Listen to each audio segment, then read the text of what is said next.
Perkenalkan, nama saya Ilinida Octavia, NIM 18170079, dan juga teman saya Rizka Irmanandi Rista, NIM 18170079, yang di sini akan presentasi dengan materi motivatif. Bismillahirrahmanirrahim. Assalamualaikum warahmatullahi wabarakatuh. Saya di sini dari kelompok 14 akan menerangkan sedikit tentang pengertian motivasi, yaitu tenaga pendorong atau penarik yang menyebabkan adanya tingkah laku ke arah suatu tujuan tertentu. Yang dimaksud yaitu tenaga pendorong ini itu menyebabkan adanya tingkah laku dari suatu tujuan. Dan juga motivasi ada pengertian lain, yaitu daya penggerak yang menjamin terjadinya kelangsungan kegiatan belajar dan memberikan arah pada kegiatan belajar, sehingga tujuan yang diinginkan dapat dipenuhi. Dalam ini tuh bisa dimengerti, yaitu dalam terjadinya penggerakan itu ada kelangsungan kegiatan belajar dan juga memberikan arah bila belajar itu tujuan yang diinginkan dapat dipenuhi. Motivasi dapat dipengaruhi terhadap hasil belajar seseorang, dan apabila seseorang tidak mempunyai motivasi untuk belajar, maka orang tersebut tidak akan mencapai hasil belajar yang optimal. Dalam belajar yang baik, diperlukan proses yang motivasi yang baik, memberikan motivasi kepada pembelajaran, dan berarti mengerti seseorang agar ia atau ingin melakukan sesuatu. Yaitu pengertian para ahli. Ada 5 macam, menurut Hamali, Sadiman, Victor Hafrom, Robin dan Judge McDonald. Yang pertama yaitu menurut Hamali, perubahan energi dalam diri atau pribadi seseorang yang ditandai dengan timbulnya perasaan dan reaksi untuk mencapai tujuan. Dalam perubahan energi ini atau pribadi seseorang itu ada tandanya, yaitu dalam perasaan, reaksi, dan juga dalam mencapai tujuan. Yang kedua, menurut Sardiman, yaitu perubahan energi dalam diri seseorang yang ditandai dengan munculnya feeling dan didahului dengan munculnya feeling dan ditanggapi terhadap adanya tujuan. Jadi, dalam perubahan energi ini itu awalnya itu terjadinya feeling, habis itu bisa ditanggapi dengan adanya tujuan. Dan yang ketiga yaitu menurut Victor Hafrom, yaitu sebuah akibat dari suatu hasil yang diraih atau dicapai oleh seseorang dan sebuah perkiraan bahwa apa yang dilakukannya akan mengarah pada hasil yang diinginkan. Dan dalam sebuah akibat ini itu bisa meraihnya dicapai dan juga diperkirakan dan akan mengarahkan pada hasil yang diinginkan oleh seseorang. Menurut Robin dan Judge, yaitu suatu proses yang menjelaskan intensitas atau arah ketekunan di individu agar dapat mencapai tujuan. Dalam proses motivasi ini, menurut Robin ini yaitu bisa diartikan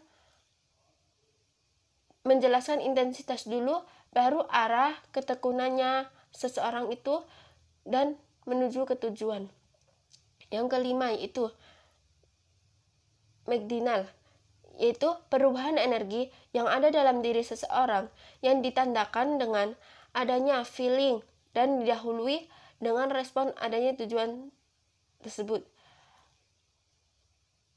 Menurut McDonald ini didahului feelingnya dulu, didahului feeling baru dengan responnya. Jadi dalam diri seseorang itu bisa diawali dengan feeling, terus habis itu baru merespon tujuannya itu seperti apa gitu. Ya, akan dijelaskan oleh teman saya. Bismillahirrahmanirrahim. Di sini saya akan melanjutkan selanjutnya, yaitu sumber-sumber motivatif. Sumber-sumber motivatif ada 2. Sumber motivatif internal dan sumber motif eksternal. Sumber motivatif internal ada 3. 1. motivasi kasih sayang dalam bahasa Inggris yaitu affectional motivation, yaitu motivasi untuk menciptakan dan memelihara kehangatan, keharmonisan dalam kepuasan batin berhubungan dengan orang lain. Misalnya, dalam sebuah keluarga ada yang namanya perhatian, kasih sayang, penuh cinta. Anak-anak nih, misalnya anak-anak belum makan, pasti orang tua menanyakan, "Nak, silakan makan. Nak, kamu sakit ya? Ayo ke dokter." Nah, itu yang namanya keharmonisan keluarga. Yang kedua, motivasi mempertahankan diri. Dalam bahasa Inggris, ego deficient motivation. Motivasi untuk melindungi kepribadian, menghindari luka fisik dan psikologis. Dan yang terakhir adalah sumber motivatif eksternal. Sumber motivatif eksternal adalah kekuatan-kekuatan yang ada di dalam individu yang mempengaruhi faktor-faktor internal yang dikendalikan oleh manajer, yang meliputi gaji, kondisi kerja, kebaikan perusahaan, dan berhubungan kerja seperti penghargaan, kenaikan pangkat, dan tanggung jawab. Jadi, motivasi eksternal mampu mengatur diri untuk mencapai yang dia inginkan.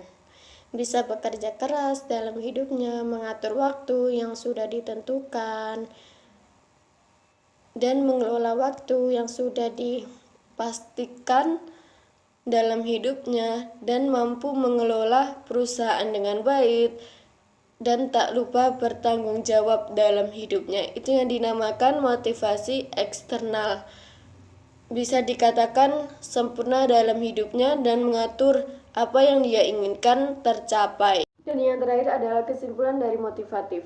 Berdasarkan beberapa motivasi tersebut dapat disimpulkan bahwa motivasi secara umum yang berkaitan dengan usaha atau upaya-upaya yang memunculkan semangat dari dalam orang itu sendiri melalui fasilitas penyediaan kepuasan untuk mencapai tujuan.